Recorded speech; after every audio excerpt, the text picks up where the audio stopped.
Welcome, my friends, to the darkest corners. Today's tales is investigating history. Please enjoy, like, subscribe, and if you don't like, hit that dislike button. Also, there's a hype button. All that helps my algorithms and helps me grow this channel. Thank you and have a great week. Croatoan, the second colony. I didn't believe in curses. Not when I was handed the assignment. Not when I signed the waiver. Not even when the locals refused to speak to me once I said the word Roanoke out loud. I believed in documentation, in evidence, in the idea that history, no matter how strange, always leaves something behind. That belief is what brought me to North Carolina, and it's what nearly got me erased. It started as a documentary. I run a mid-sized YouTube channel, Urban Legends, Lost History, Unsolved Disappearances. Nothing groundbreaking, but enough to make a living. Roanoke had always been on my list. The Lost Colony, 1587, 115 people vanishing without a trace. The word Croatoan carved into a post. No bodies, no signs of struggle, just gone. My angle was simple: revisit the site, use modern equipment, interview historians, maybe debunk a few myths. But I wasn't the first to try. That should have been my first warning. The man at the equipment rental place looked at my gear list and frowned. Night recording? He asked. Yeah, thermocams, audio recorders, drone footage. I want to capture the atmosphere. He didn't smile. Don't stay out there after dark. I gave him the same half laugh I always do when people try to dramatize things. I'll be fine. He slid the contract across the counter without another word. When I signed it, I noticed his hands were shaking. Roanoke Island is quiet in a way that feels intentional. Not peaceful, not serene, muted, like the land itself is holding its breath. I arrived just before sunset, the sky burning orange over the trees. The reconstructed settlement looked almost theatrical. Wooden cabins, palisade walls, everything carefully preserved for tourists. But once the last visitors left, something changed. The air thickened, the silence deepened, and the woods felt closer. I set up 3 cameras, one facing the main settlement, one angled toward the tree line, one handheld for myself. I also placed 2 audio recorders near the old post where Croatoan was supposedly carved. By the time I finished, the sun was gone, and the darkness came fast, too fast. At 9:12 p.m., I heard the first sound. Footsteps, soft, measured, just beyond the tree line. I froze, listening. Hello? I called out. Nothing. The footsteps stopped. I told myself it was an animal. Deer, maybe. Wild boar. Then the recorder on my belt crackled. A voice. Faint. Distorted. Home. I yanked it off, staring at the playback screen. There was no signal interference out here, no radio frequencies, just silence. And that one word. By 10 p.m., things escalated. The temperature dropped sharply, at least 15 degrees in minutes. My breath became visible.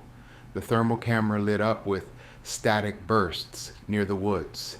Not heat signatures, just distortion.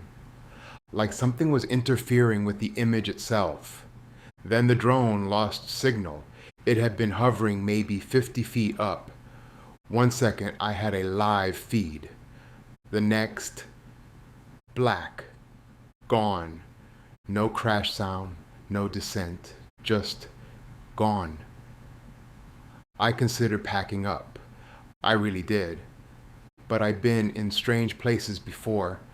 Abandoned hospitals, deep woods, places with reputations. This felt different, but I couldn't explain why, and I needed footage. So I stayed. At 11:03 p.m., I saw the first figure, standing near the tree line, tall, thin, completely still.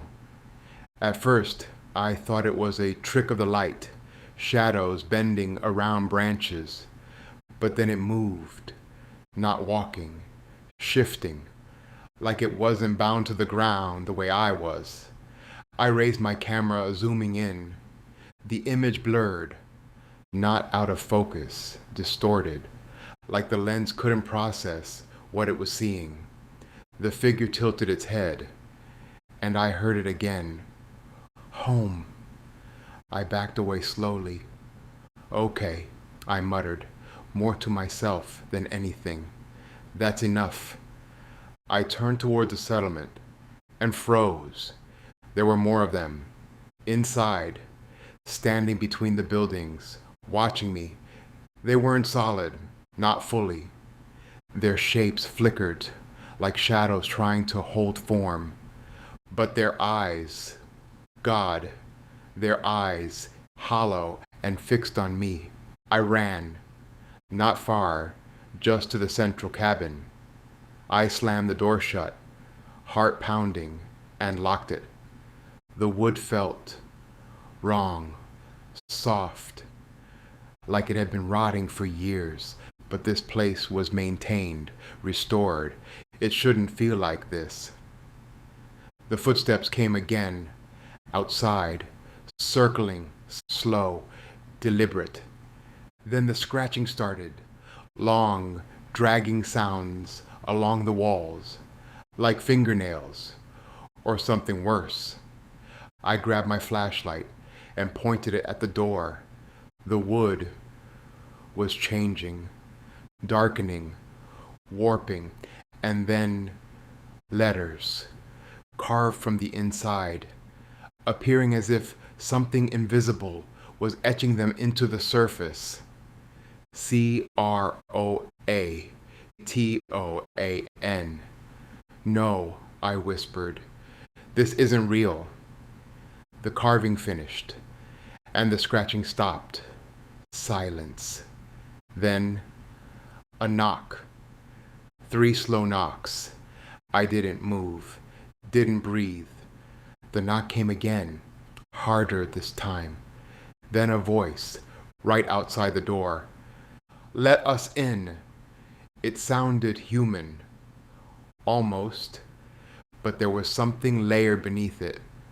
Multiple voices, stacked, whispering the same words, slightly out of sync. Let us in. Let us in. Let us in. I stepped back. That's not happening, I said. I'm not opening that. The knocking stopped. For a moment I thought it was over. Then the wall behind me creaked. I turned slowly. The wood was bulging, like something was pushing through it, from the inside. No, not inside the cabin, inside the wall itself.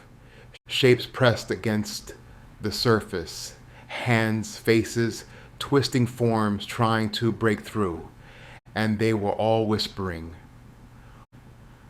home, home, home. I ran for the back window, smashed it open, climbed out, didn't look back. The settlement wasn't empty anymore. Figures moved between the buildings, dozens of them now, all silent, all watching. And then I saw something that made everything worse. They weren't just watching me, they were mimicking me.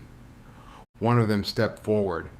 It moved exactly as I did, raised its arm when I raised mine, tilted its head when I did, like a reflection, but wrong, delayed. I backed away. It stepped forward, closer, closer, until it was just feet away. And then it smiled. Its face shifted, changed, became mine. I ran again, this time toward the woods. Big mistake. The moment I crossed the tree line, the sounds hit me. Voices, hundreds of them, crying, whispering, screaming, all overlapping, all saying the same thing. We didn't leave. We didn't leave. We didn't leave. The forest twisted around me. Paths disappeared. Trees shifted. No matter which direction I ran, I ended up back at the same clearing, like I was trapped in a loop. And in the center of that clearing, a post, old, decayed, and carved into it, Croatoan. The ground around it was disturbed, like something had been buried or pulled out. The voices grew louder, and then I understood. They didn't disappear. They were taken, not by something that came to Roanoke, but something that was already there, waiting, watching, learning. The figures emerged from the trees, surrounding me, closer now, more solid, more human. One step forward. A woman, her face half formed, flickering between identities. Colonist, something else, me. She opened her mouth and spoke clearly for the first time. You're here now. The ground beneath me shifted, softened, like mud.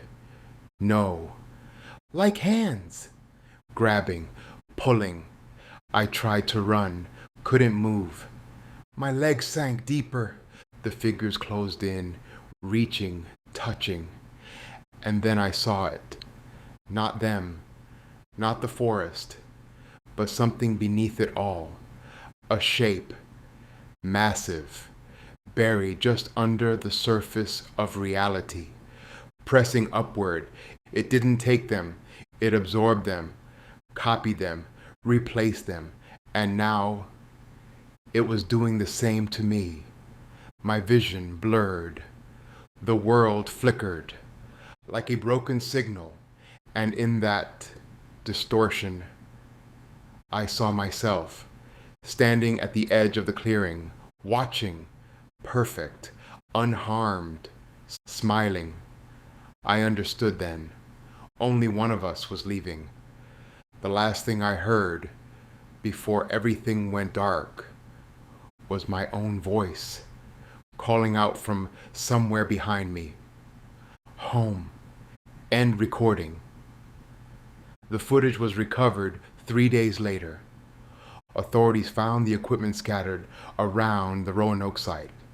Cameras intact. Audio recorders still running. No sign of me. But the footage didn't end where it should have. It continued for hours. At 3:17 a.m., the camera facing the settlement captured movement. A figure walking calmly between the buildings, holding my equipment. It looked directly into the lens, smiled, and spoke. Thank you for watching.